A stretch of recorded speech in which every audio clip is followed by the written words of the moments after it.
For those of you that have not met me before, my name is Martha Krejci. I am a business growth expert.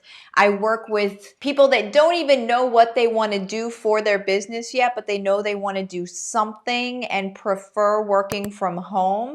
I work with those people all the way up to Fortune 100 corporations about growth. So I'm not just here's how to do your business. It's here's how to grow your business in a sustainable way that feels good to you. Okay. So, hey, I'm Martha. Nice to meet you if we haven't met before. One person every single week that's both subscribed and commenting on the YouTube videos is going to win a prize. Every single week, one person. You don't have to buy anything like that. Just subscribe and comment on the YouTube videos. All right. Being your own boss. Okay. So what I'm really talking to right now is I'm talking to the person that has either just quit their job and has become their own boss, or somebody who is still at their old job on the way out, but are starting this new thing and they really need to figure out how they're going to do this whole their own boss situation. Okay. So the very first thing that we need to focus on being our own boss, I think that most people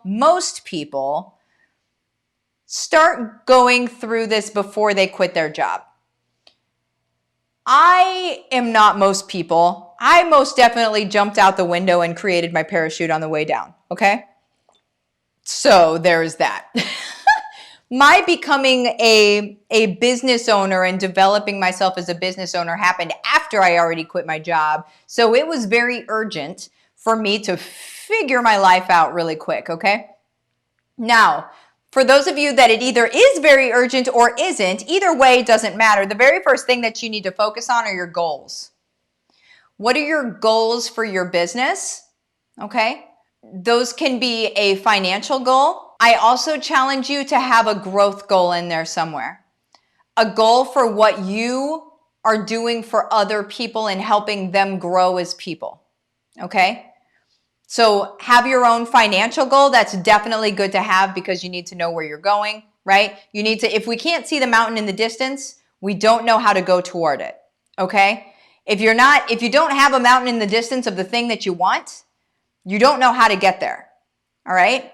Now, if you do have a mountain in the distance and it's not necessarily right where you are, but you see it in the distance, you at least know if you're off track, you still need to head back over here, right? But if you don't even have that goal, then that's where you turn into a philosopher. Like, what is life? Like that's where I feel like philosophers just needed goals, maybe.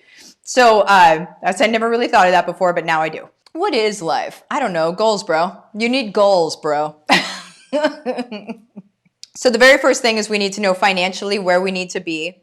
Sometimes you need to cover, for me, whenever I quit my job, I needed to cover what I had just given up, right? Because I had given up something massive, right? Huge. I made a lot of money and then I just quit my job. And so I needed to make that again. And so that had to be my goal. But also my goal was that I was going to work with small businesses and I was going to help them grow because I knew how to do that, right?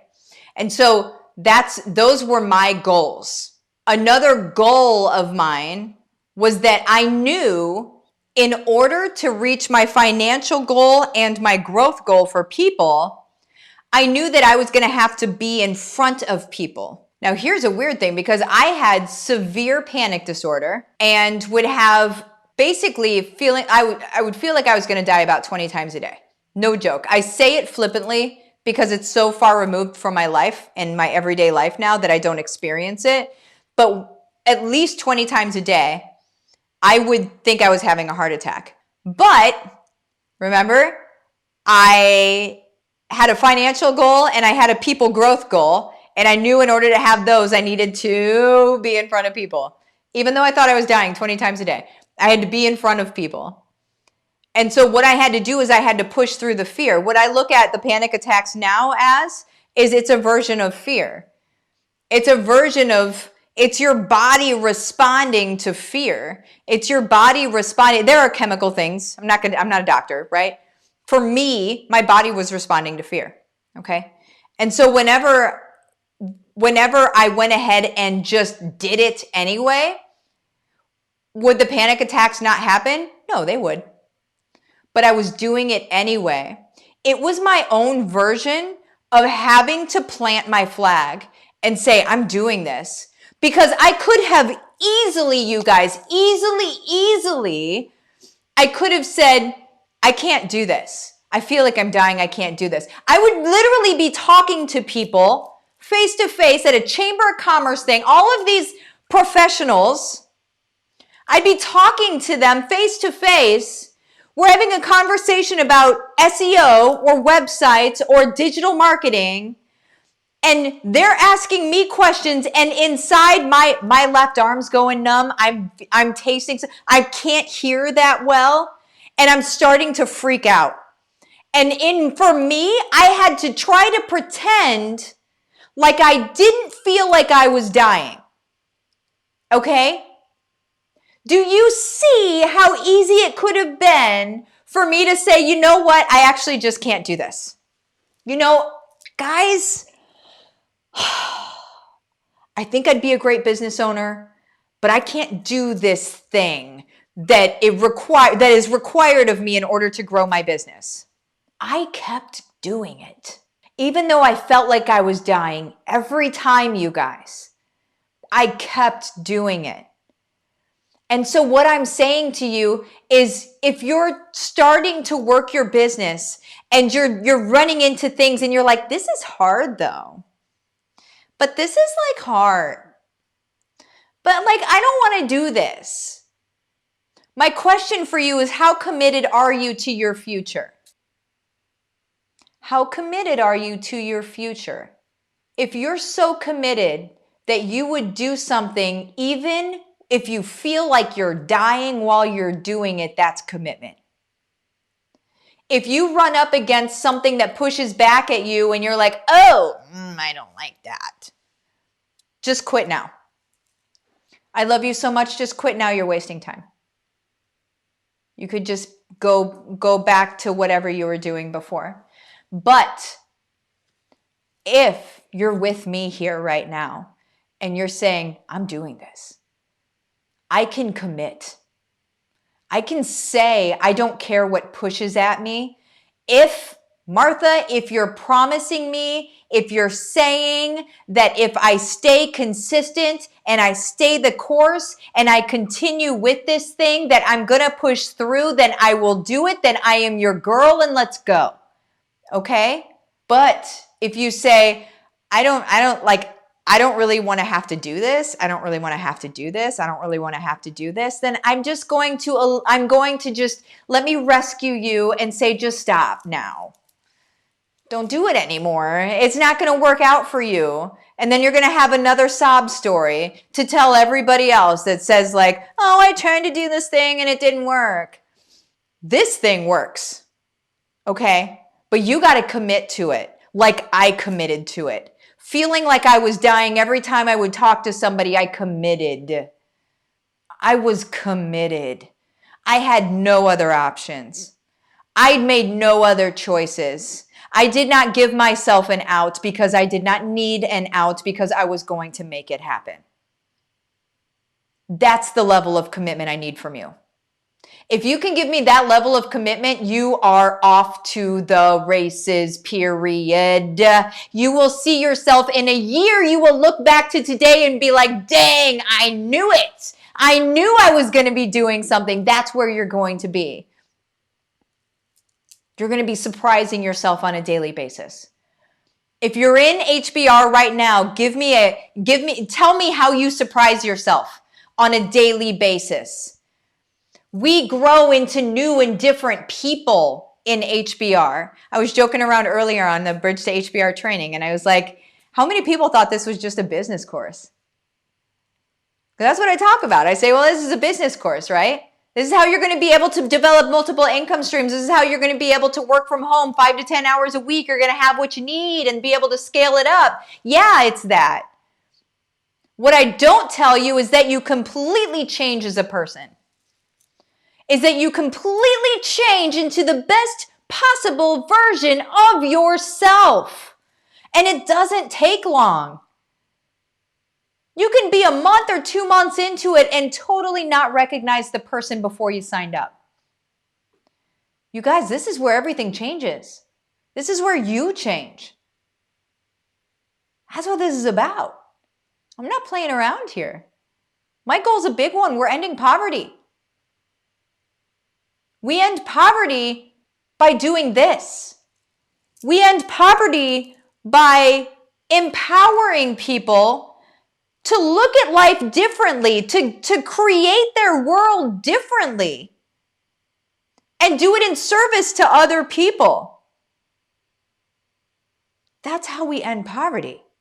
That's how we keep families together. This was never just about business. This was always about what matters most in this world. And that's us as people. Right? That's what matters most.